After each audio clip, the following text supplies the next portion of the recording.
Thank you for tuning into the Island Treasures podcast. We value the insights shared by our guests and hosts, but it's important to note that their personal experiences are intended to inform and encourage, and not to replace professional, legal, or medical advice. With that, we are ready for today's exciting episode.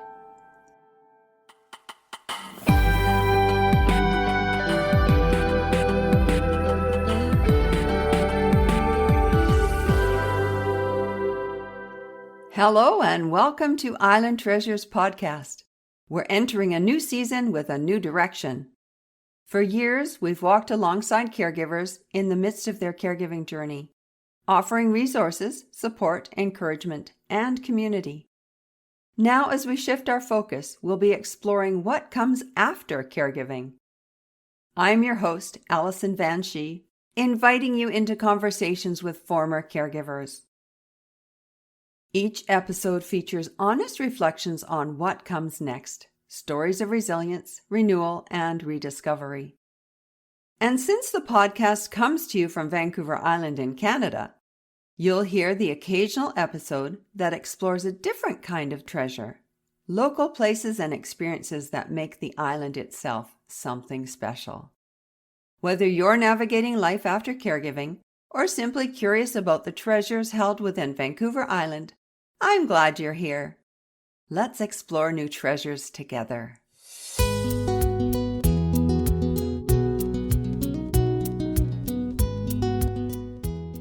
My guest today brings a valuable mix of personal experience and professional depth. He cared for his father with devotion and has earned the title of the Senior Care Influencer. He spent more than 20 years helping people and shaping the healthcare space in a multitude of ways, including as a writer, author, influencer, and seasoned professional. He's also an award-winning podcast and YouTube host whose voice guides countless caregivers and families. There's so much more to him, so let's not wait another moment. Please join me in welcoming Lance A Slatton. Welcome, Lance. Thank you, Allison. It's great to be here on the island with you. I feel warm already. Excellent. You are on the island. We will keep you here. Yes. Get me out of this cold here in Michigan. Yeah, I'm so sorry. I see news footage and there's actual snow on the ground, and we've avoided snow so far this winter, so we're lucky. Yes, you are. Yeah. So you do have a lot to share. But as we're now focusing on life after caregiving as the theme for the Island Treasures podcast, would you mind sharing a brief synopsis of your time caregiving for your dad, what that looked like, and then we'll go into how you transitioned into the next chapter? Sure. Well, when I look back at it, Allison, first and foremost, never once did I ever stop and say, I'm a family caregiver. It was always, I'm a son taking care of my dad, helping him out. And, my wife and I, we were newlyweds at the time, and I was pursuing medical school. She had already graduated and completed her degree and had her career job that she's still at all these years later. And we were told it would be a couple of weeks at our house. He just needed an extra hand, or the home health care nurse that we were talking to said, or, I could put him into rehab for a couple of weeks either way. And so, I think we made the decision that most would if they were able to. And we said, no, have him come stay with us. And not knowing what we didn't know was that it was going to be 7 more major operations and almost 3 years of him requiring 24/7 care. And that revolutionized my entire outlook on the healthcare space and really on what caregivers went through. And so I decided at that point, I said, there's got to be other people out there going through this similar situation as us. And it wasn't immediately. It wasn't even in the first year or the first 2 years. It was really towards the end where we were left with no other alternative than for him to have to go into rehab because he started to require IV antibiotic or IV therapy. And so we made that ultimate decision, and I started thinking, how can we help people like us? Because 7 major surgeries, multiple hospitalizations, a couple of rehab stays after these surgeries. And then we had home health care coming to our house 5 to 7 days a week. And this was not just intermittently, this was consistent and continuous. And never once did anybody in any of these areas of healthcare ever stop and ask us, are there resources we can help support you with or provide you with? My father was a veteran also. And, I don't fault these individuals because so often with any real profession or industry, people tend to stay in their own lanes, right? They don't want to bleed over to another lane. But the problem is, what lane is it and whose responsibility is it to share resources with family caregivers? And I still don't know the answer to that because we still encounter it daily with the company that we subsequently started as a result of that experience caring for my father. Wow. Going into it, expecting it to only be a 2-week commitment, Yeah. and it was years. Yeah. And like so many people, you don't know what it's going to involve, and you quickly learn what it's involving. But Yes. it struck me when you said nobody asked what resources are there to support you as the Right. caregivers, as the ones Yeah. supporting the father. Yeah. Yeah. And, so we encounter all these years later, like I mentioned, we'll get calls from families saying, well, my dad's being discharged from the hospital. They said we need to get help. And they just said, open up the phone book, so to speak, go on Google and search in care. And sometimes it's really home health care they're looking for and not home care. And sometimes it is home care. But a good friend of ours, he had coined this term, even though he said he didn't create it. I always credit him for it. It's basically diagnose and adios. Yes, you're getting that diagnosis, but that's all you're really getting. You might get a prescription, but you're not getting, a stack of resources or a list of resources. And families are then, as soon as you leave that hospital or that doctor's office, and you exit that door, it's kind of open season. You got to figure it out and you got to find a way really quickly to find these resources and what the right resources are for you. Oftentimes, families don't even realize they can, here in the States, that they can get home health care through Medicare. And home health care doesn't substitute home care. We work all the time in tandem with families that have that because it's only going to address that one specific need. So, like my father, it started off as a wound from a fall he had. The wound care nurse was coming, and that's part of the reason he had to come live with us. Because originally, after the first surgery, in the area he lived in, the home health care nurse said, I'm really concerned.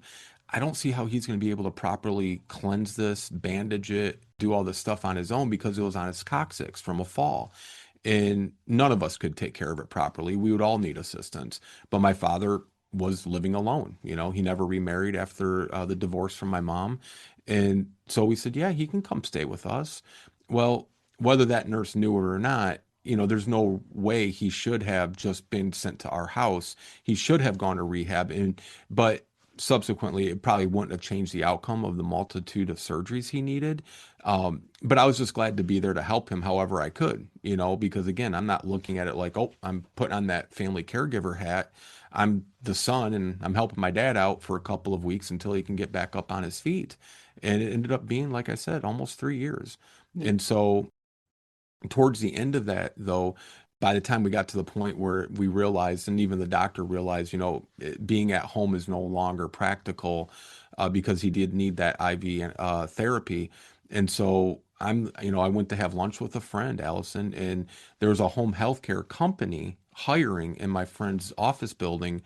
And I had gone through EMT training, paramedic training, and I popped in there and I thought, well, maybe this might be a good way to earn extra income because I was working in the labs at the university and I was doing student teaching. And anybody that's worked at university for a job, it's great scheduling because it goes right around your schedule and your availability, but it's not really meant to be a sustainable income either. And so, I'm trying to find a way, how can I earn more money? And the gentleman at this office had no idea what they were hiring for, what the qualifications were, the credentialing you need, nothing. And so, but it got my brain thinking. I'm like, well, why can't we start something like this? Wow. And it wasn't home health care though. We were going to start, it was going to be home care. And so, yeah, that's how the company started. And, it's all through that lens though. It's not just a business for us. It's really, we've been there and we know firsthand very well what these families go through and what they experience. And I try to take that personal experience and then mix it with my professional background and just support them the best way that we can. Yeah, there's a lot there, Lance. I just want to go back to when your father was being discharged from the hospital. Mm. Um, was there no discharge planner there to assist you or a social worker? So, well, I will back up to the beginning. So his very first surgery that he had, um, first we didn't know he was having surgery. Okay. We didn't know he had had this fall, and he's uh, got his own rights and he can make his own decisions. So I don't know what they gave him after that first Okay. discharge, right? Gotcha. And so, but he did have to go to rehab, and he went begrudgingly. Mhm. And my father, they say doctors make the worst patients and lawyers who represent themselves have a fool for a client.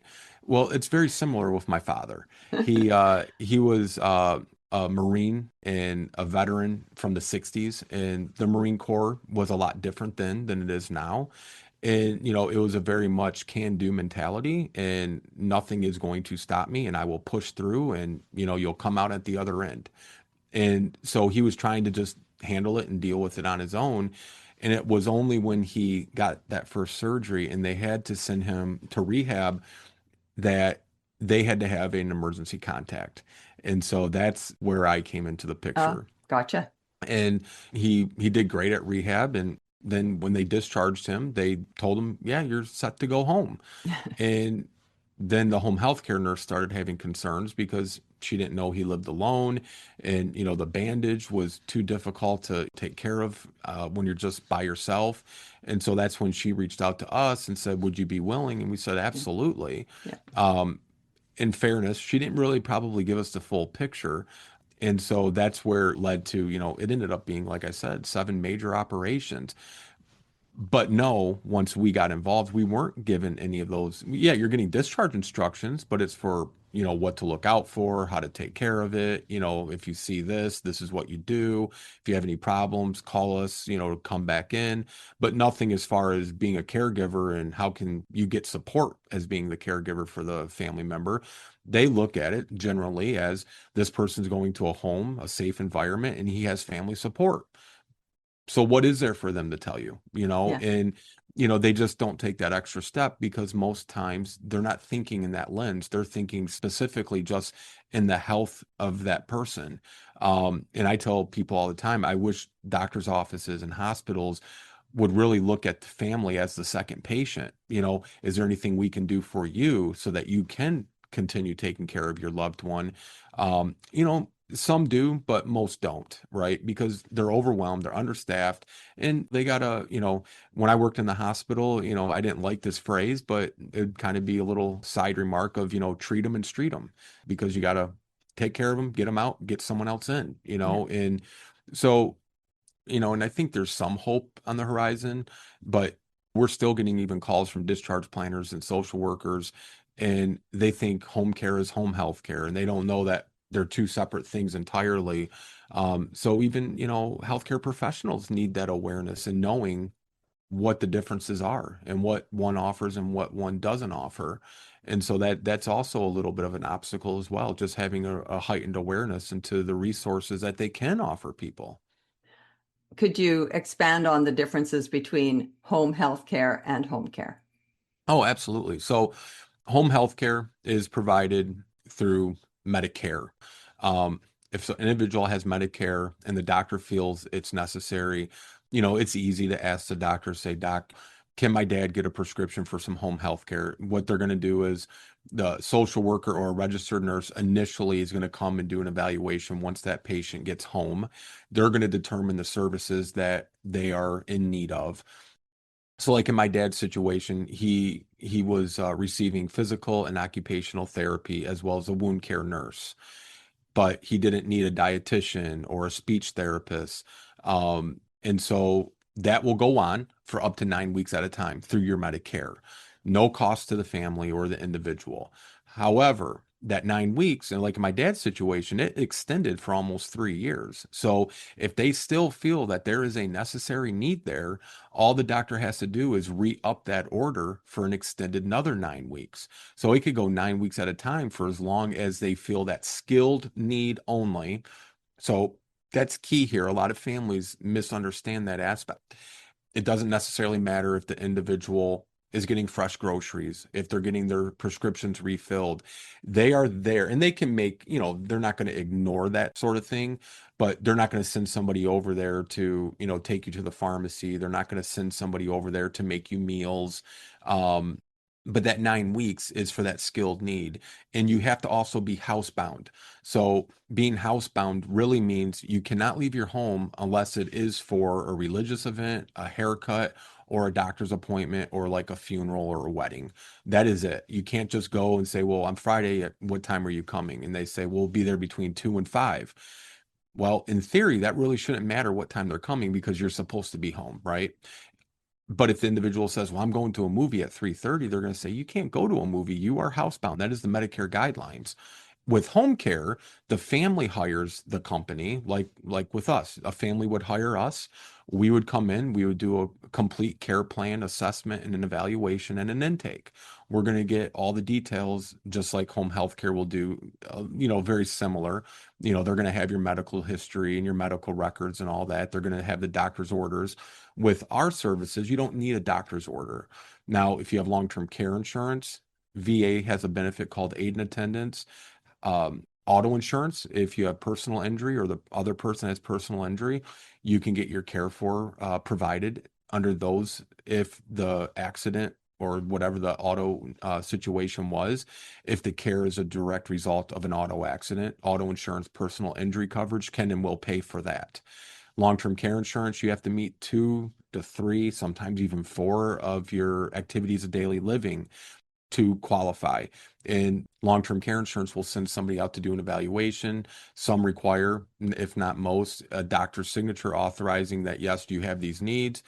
Then you put in a claim with your long-term care insurance, and then they're going to set up an evaluation where somebody from the company is going to come and do like a OME, they call it, one-time medical evaluation, to identify you have these needs and they agree that you have these needs. And then there's like a 90 to 100-day waiting period, which for some people is not sustainable. If you need 24/7 care next week, Allison, and you're paying 25 to $35 an hour, 24 hours a day per hour, that's a lot, right? That's a lot to take on as far as your finances are concerned. But then at that 90-day period, then your long-term care insurance will kick in, and then they will start paying out for that care. And again, just like with auto insurance, long-term care insurance, everybody has a different plan, everybody has different coverages. That's just a general idea of how it works. And then the aid and attendance through the VA, like my dad would not have qualified because he was not a wartime veteran. And so we couldn't even look at that as a resource. But again, at the time, nobody even made us aware of any of these resources or that there was even this type of service out there to begin with. But with aid and attendance through the VA, the person requiring care had to have been a wartime veteran. Any of the recognized United States conflicts, Korea, Vietnam, Afghanistan, Iraqi wars, some World War II veterans, that we've helped. But if you qualify as a wartime veteran, that's the first qualifier to get through the gate. But then they're going to look at your finances. Then you have to financially qualify too. And I always recommend families talking to like a VA counselor and to an elder law attorney when it gets to like the finances, because there's things that you can do legally that can help you if maybe you don't qualify right off the bat. But then the spouse as well. So let's say the wartime veteran is qualified for that benefit, but as an extension of them, their wife also qualifies. So the wartime veteran may not need the care, but the wife may. And so you could still get qualified for aid and attendance that way as well. We had a lady we were helping whose husband was a World War II veteran. She ended up needing the care and not him. But because of his service and qualifying for that, she was able to get that aid and attendance, which is a wonderful blessing. It's a wonderful thing for our wartime veterans as a perk for their service to the country. My only thing to that is if I was running the world, I would make it available to any and all veterans, not Yeah. just wartime veterans. But and sadly, I don't run the world. Yeah, I was not aware of that either, that you had to be involved in a wartime conflict. I know Yeah. here from my social work hat, I was always quite thrilled when someone had the Veterans Association as one of the tools in their tool belt because it was an easy referral for me. Yeah. Yeah. And not that it's all about me, but it also made it a lot Sure. easier for them. Sure. Yeah, absolutely. Well, if it's easy for you, it's going to be easy for them Mhm. but I will say too, and then of course there's private pay. And often a lot of families don't have any one of these needs. They're not in an auto accident, so the auto insurance is off the table. They didn't have long-term care insurance, so that's off. And if they didn't have wartime status, or even if they did and they didn't meet the financial requirements, that's off the table. Then you're left with private pay. But those are really the big four ways that you can pay for home care. There's a couple others like, reverse mortgages and stuff like that. But again, when it gets into like assets and heavily based stuff like that, we try to just tell you what the options are. And then the family can consult their family attorney or whoever, their financial advisor, whatever it may be, to see what's the most viable and practical solution for their care needs. Wow. And you know all these things. So if someone comes to you, you can certainly direct them in the right way. The Oh, sad absolutely. part for me was hearing the wait period. Like, Mm, if you're in dire situation, you want it right away, and you don't want the hassle of trying to figure out yeah, all the financial aspects of it. Like it's absolutely. just a lot when you're in a crisis. Yeah, well, and especially Allison too, if you're dealing with somebody with any sort of cognitive issues or altered mental status, and you have family that's scattered, right? Maybe somebody lives in the West Coast, somebody in the East Coast, somebody in the Midwest, and them finding out who is the decision maker. And, it just, there's a lot of layers to that onion that need to be peeled back. And, sometimes it's easier than not, but oftentimes it can be tough when you're having a situation where you have families spread out and nobody really close by. And, maybe the person close by isn't able to make those decisions for their loved one. So we just do our best to support them, in whatever their need is at that time. Yeah, there's a call out there for families to have good communication before that time happens. Yes, yes. Always talk about what mom and dad want. And, we tell families all the time, you make those decisions while you still have the ability to make them. Don't wait till they're going to be made for you. And, that's always very tough. Yeah. And share who the decision makers are that you've appointed as well, because Yes. if there's a large family, who's the one? Who's the Yeah. spokesperson? Yeah. And if mom and dad have appointed someone, it's not going to be as argumentative or as difficult for the family to come together. Yes, yes. And, just one more thing to that is we had a situation a couple years ago where one son was, over finances, the other son over healthcare. And when it came to and they had a long-term care insurance policy, and their dad and mom absolutely needed more care than what they originally had thought. And our case managers and our staff, they do full reports and, everything. And we keep the families all up to date on any concerns we have and observations, that sort of thing. And the son over the healthcare, he recognized it right off the bat. He's like, I did not realize. And he's like, I would like to add full-time care and not 24/7, but like 40 or more hours a week with mom and dad, 7 days a week. And the son over the finances really wanted to wait and just try to ride it out, and the situation they were in, it's not a situation that gets better ever. It's always going Mm, to get worse. You just hope it yeah. doesn't, it's a slow process.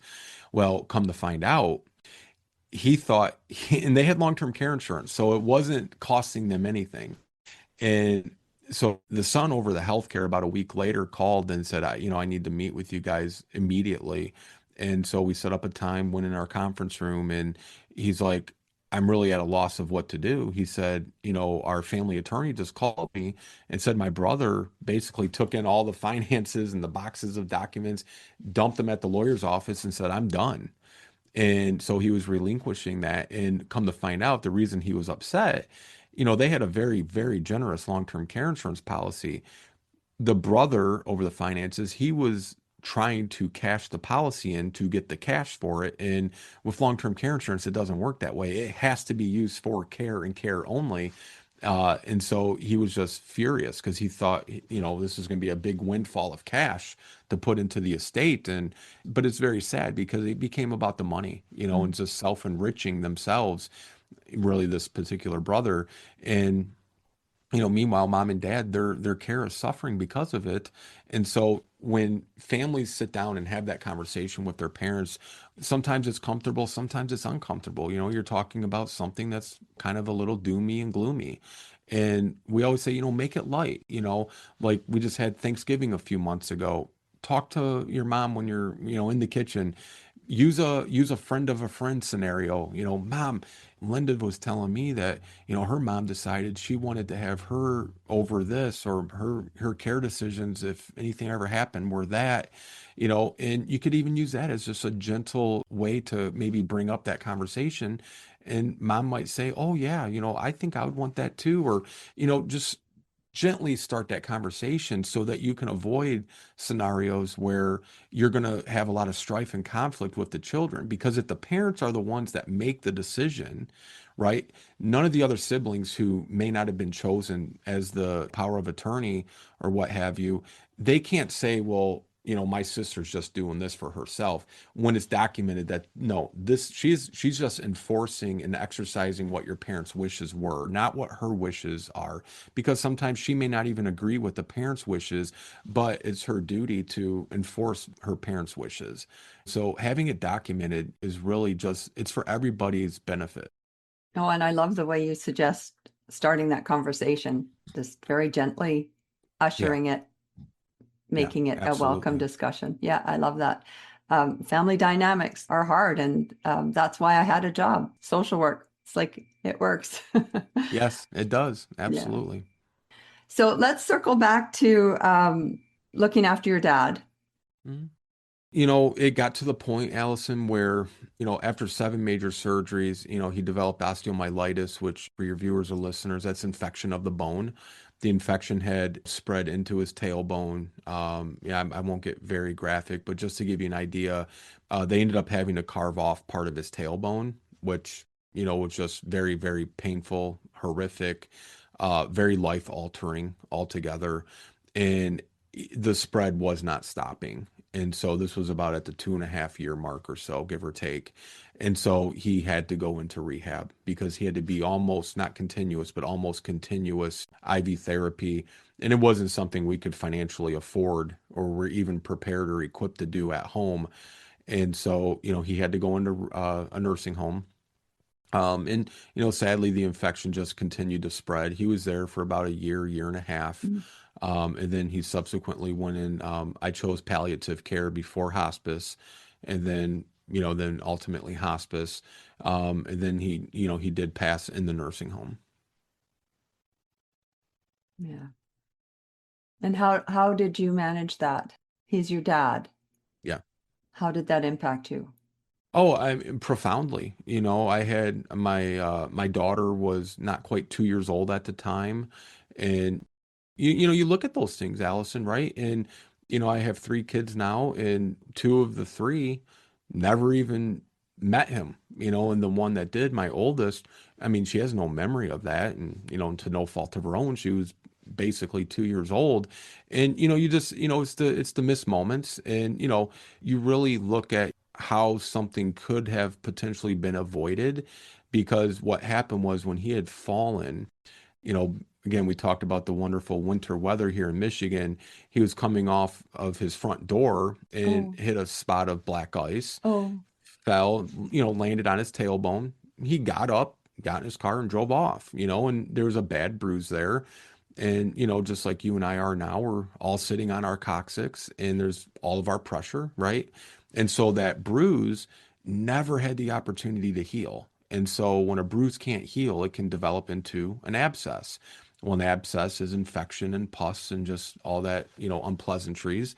And he was driving his car one day and all of a sudden his pants just became really wet, Oh, and what it was is the abscess had burst. yeah. So he went to the family doctor that we've known for 100 years, almost literally. The man was 94 and just retired about 3 years ago. No. Yeah. And he said to him, he goes, "What in the world are you doing here? You need to get to the emergency room." Mm. So, he went to the emergency room. He had emergency surgery.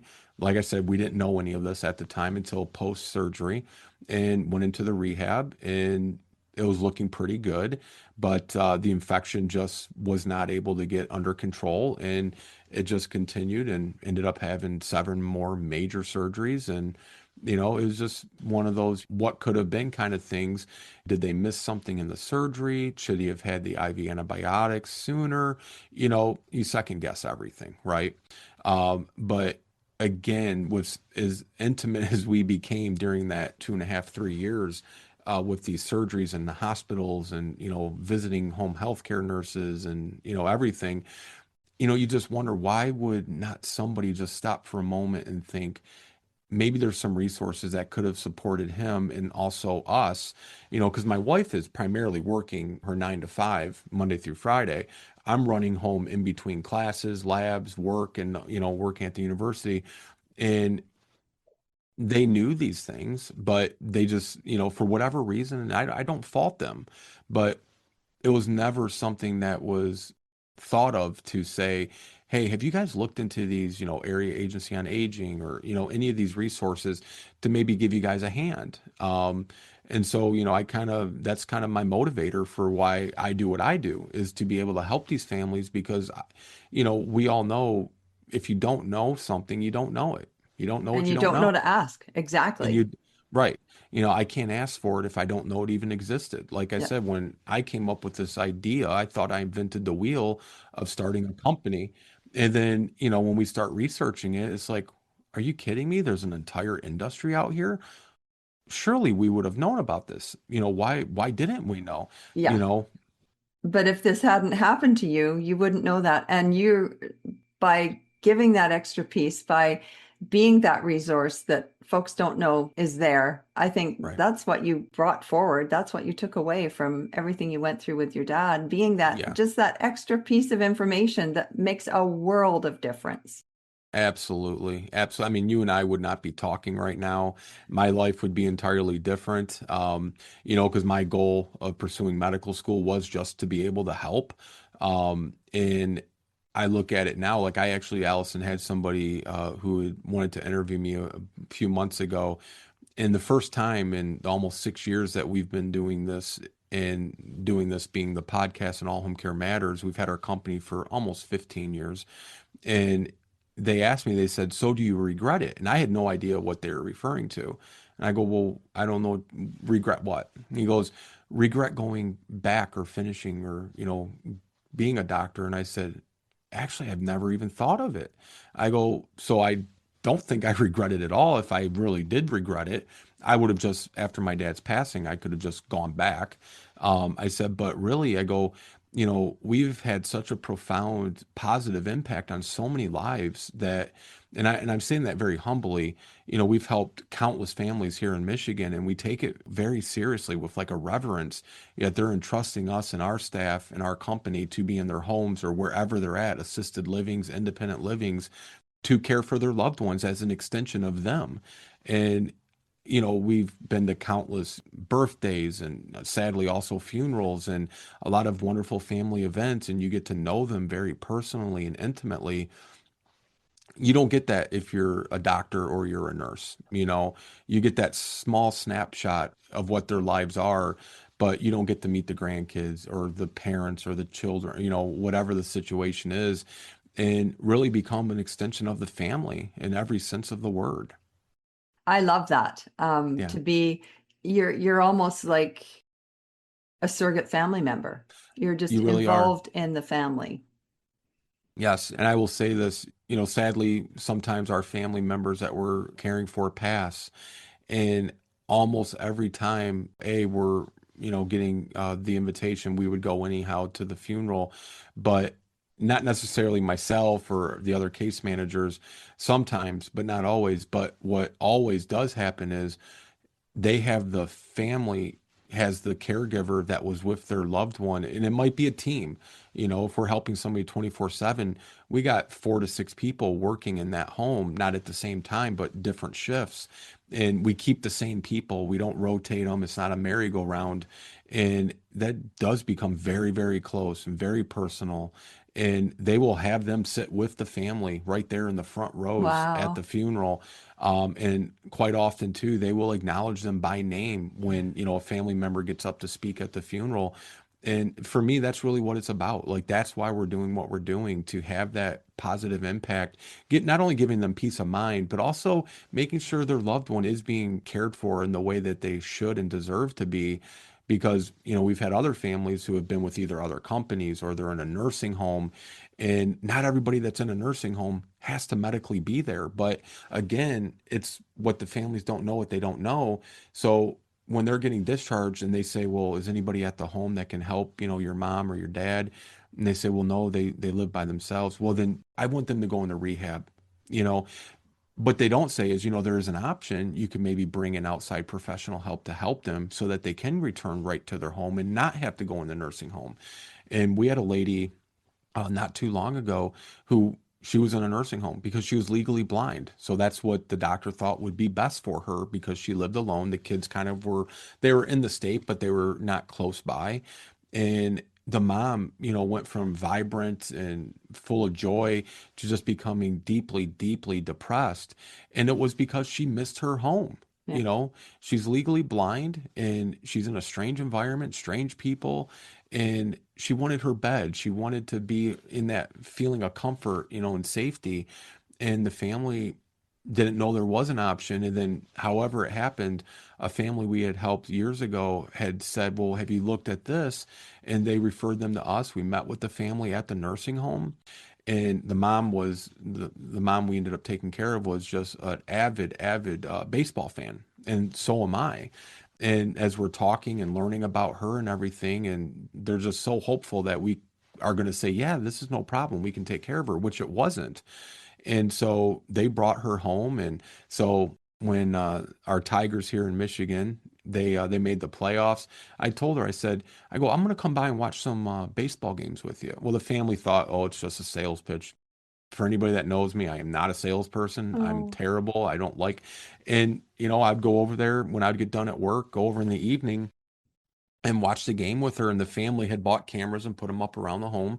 And they, when she passed, they said that is one of the fondest, greatest memories they will have of mom's later life, is just her being able to go home and just seeing her sit there and have somebody to talk to about the baseball game. I had more fun than she did, I think.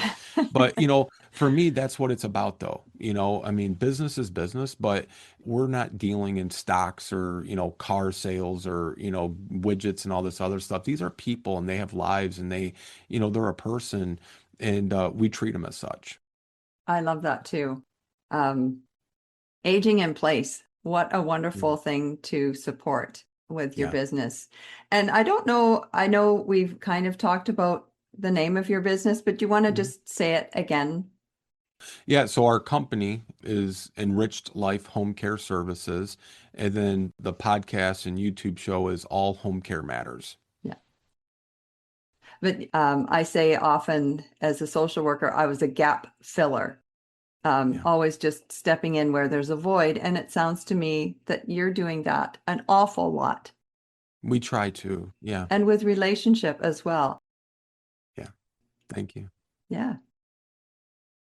You've said that your goal had been to become a medical doctor, and you have no regrets because this has just evolved into something amazing. You're helping people, which is what is in you as a passion. You really Mm. like to help folks, and Yeah. taking what you learned and growing it. You have just created this space for caregivers and families and their loved ones. And yeah, that's an amazing journey that you didn't plan for yourself. No, did not plan it. Did not plan it. I feel like there's a plan in place, and I feel like for me at least, you end up doing what you're meant to do, right? and you're doing it very well. I kind of would like to just come and shadow in your business. I think I'd love to see it. I'm not going to because I doubt that Oh, I'll be okay. coming to Michigan anytime soon, but it sounds lovely. Um, I think all home care matters, all people matter. Mm. It just really fits. Well, thank you, Allison. You're very welcome. Thank you for what you're doing and just for being this beacon of light in the caregiving world. So you do a podcast and a YouTube channel, but I think you do more than one podcast, and I have no idea how you have the time to do that. But do you want to talk a little bit about the extras that you do? Sure. So, All Home Care Matters started as a temporary, gap filler. We were just going to do it for a few weeks when they had the COVID shutdown here in Michigan. It was a 2 week shutdown. And then after the second one, I actually heard a podcast one night and I said, maybe that's something we could do because I was going all over Michigan at the beginning of our company and then it was others and we were doing dementia seminars, caregiver support groups, lunch and music with Elvis, just everything we could think of. Never took a penny for any of it because it was joyful and fun for us too.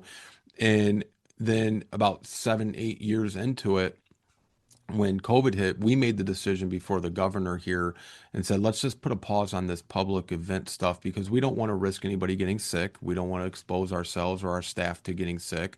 But we still operated and functioned as an essential business. So we were still taking care of all of the families that we were entrusted to care for. And I heard a podcast one night when I went out to the track by my house. And I, embarrassingly or not, Allison, I did not really understand what a podcast truly was in the definition of the word. I literally thought it was the media outlets and different things that just took their content and put it into audio format. Instead of watching it, you would just listen.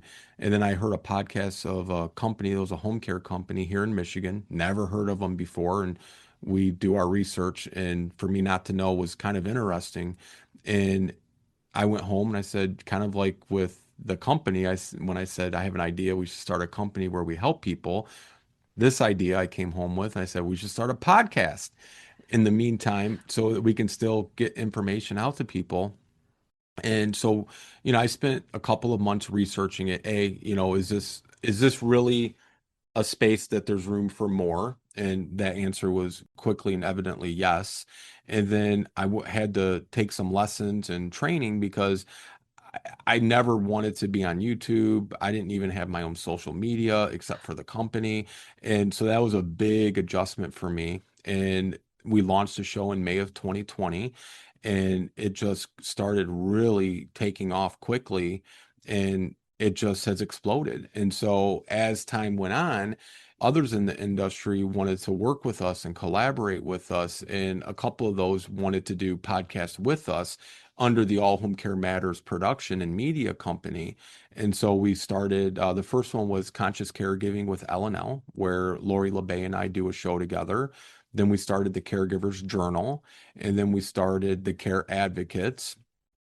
And just last month in January of 2026, uh, it was announced that we'd been working on it for about 4 or 5 months, where we were in discussions and whatnot to acquire All's Authors, and that was just announced in January that it transitioned over to All Home Care Matters. So now we're the company behind All's Authors, which for your viewers and listeners that are not familiar with All's Authors, it's the largest international single resource location for anybody dealing with dementia.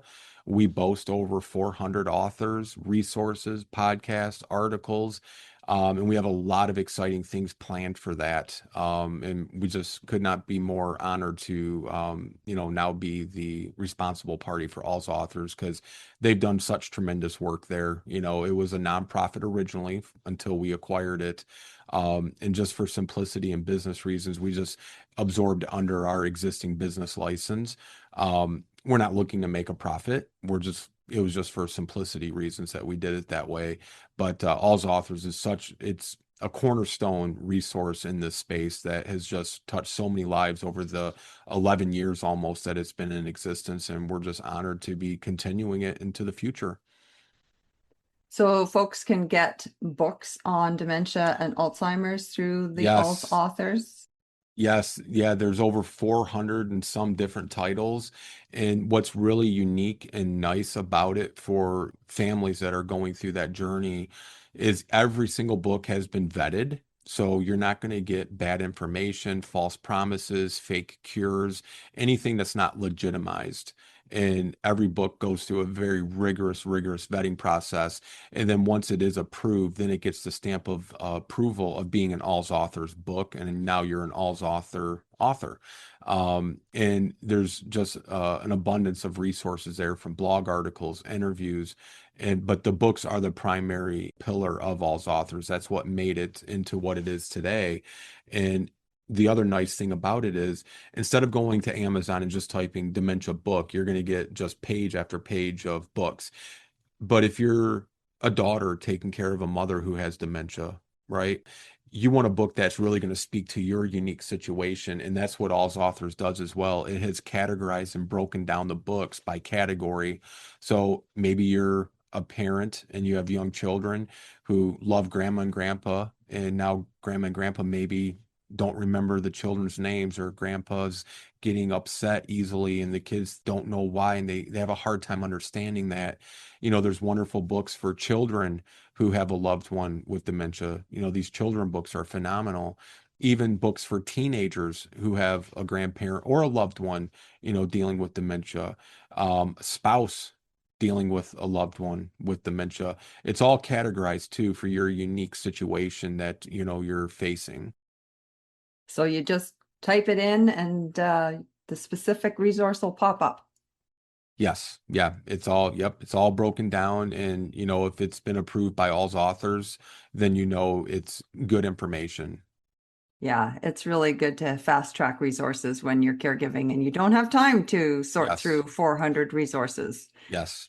Yes. Or Allison, like when we started the conversation, families don't know what they don't know. Yeah. And, you go on Amazon and you type it in and you get a book, and maybe that book gives you a false perspective of dementia, false hope about a cure, just bad information in general, and you don't know any better, and you just think, oh, that's the reality. And that could change the entire dynamic of how you care and approach and go through that journey with your loved one.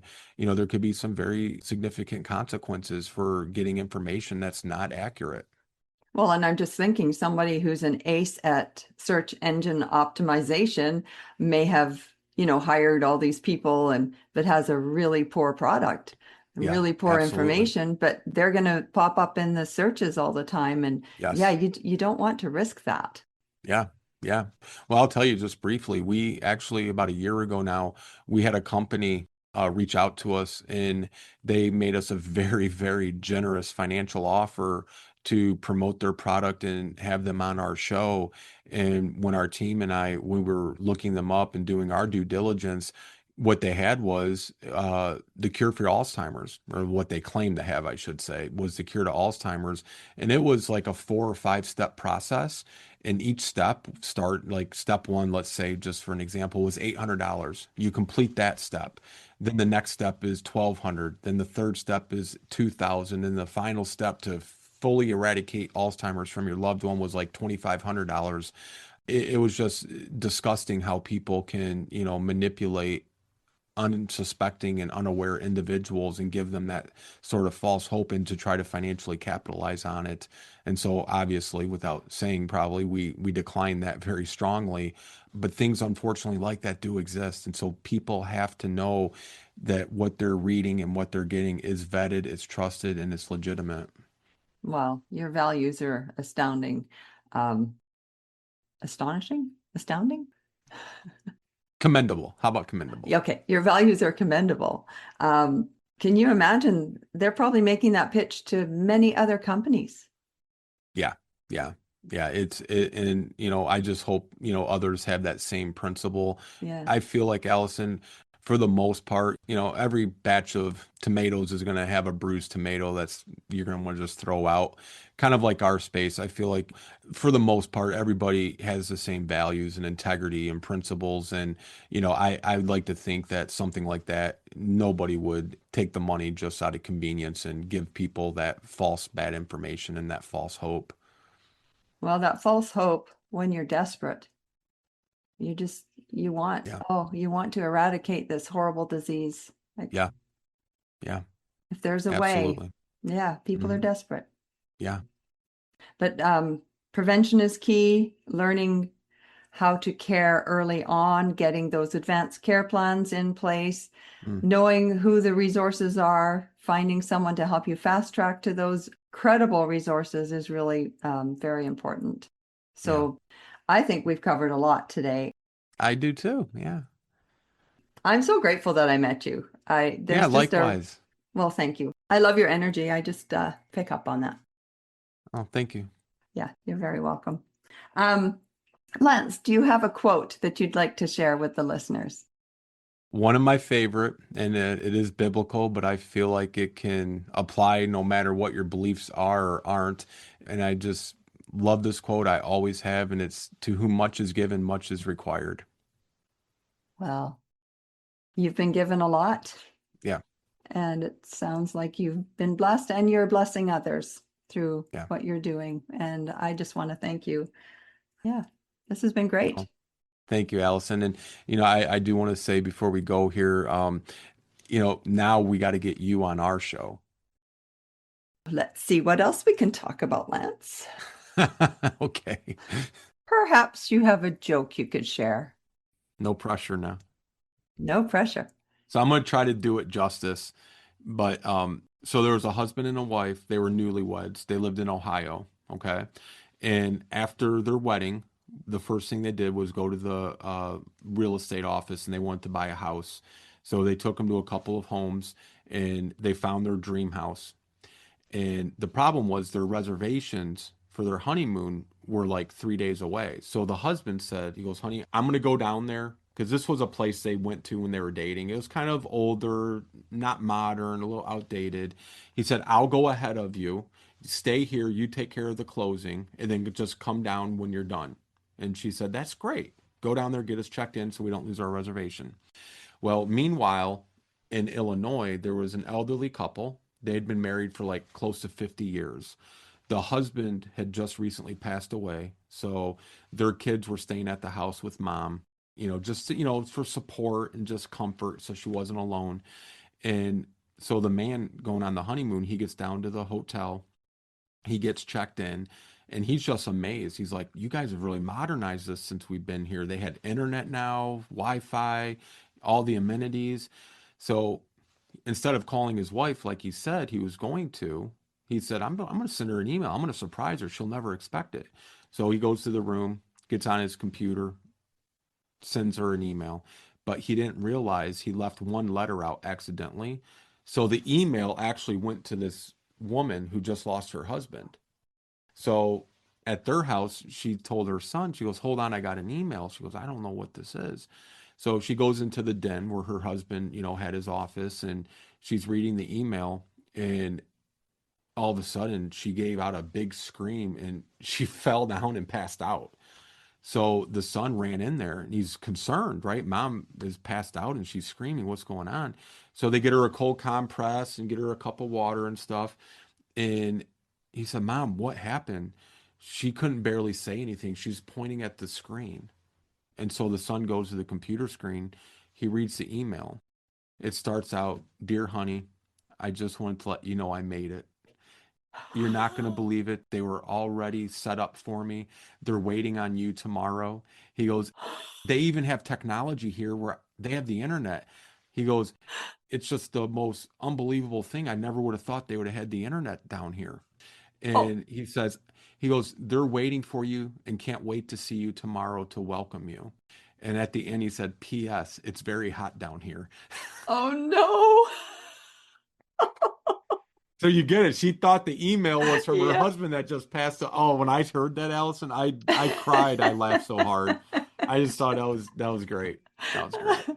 Well, thanks, Lance. That's a good way to end the show. Yeah, yes, yes. Lance, how can folks reach you? Yeah, so they can reach me at lanceaslatton.com, allhomecarematters.com, or allsauthors.com. And I'm also on LinkedIn.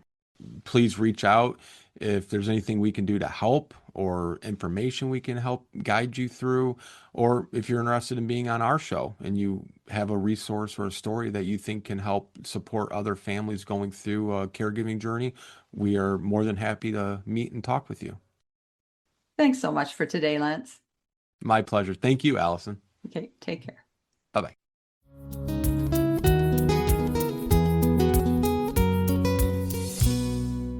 As we wrap up, I hope the chuckles from Lance's joke stay with you and bring a bit of brightness to a topic that can at times feel heavy for many caregivers. Lance's journey, from stepping in to help his dad for a few weeks after falling on black ice, to becoming his caregiver for nearly 3 years, highlights how quickly life can shift and how vital it is to know what resources are available and how to access them. Lance's experience didn't just shape him, it inspired a business dedicated to helping and supporting others. We underscored the importance of proactive decision-making, and as Lance shared, planning conversations don't have to be doom and gloomy. They can be empowering, practical, and even connective. And with his recent acquisition of All's Authors, he is expanding access to a rich hub of dementia-related books, resources, and guidance for families everywhere. Thank you for joining this discussion. My hope is that it sparks the conversations and connections that make caregiving feel a little lighter and a lot more supported. And thank you to Lance for bringing such positive energy to the podcast and the caregiving community. To contact Lance, you can reach him at lanceaslatton.com, allhomecarematters.com, allsauthors.com, or through LinkedIn. If you enjoyed today's episode, and I hope you did, please share it with your friends, especially those navigating a caregiving journey. And if you don't want to miss future episodes, be sure to subscribe to the Island Treasures podcasts. See you next episode.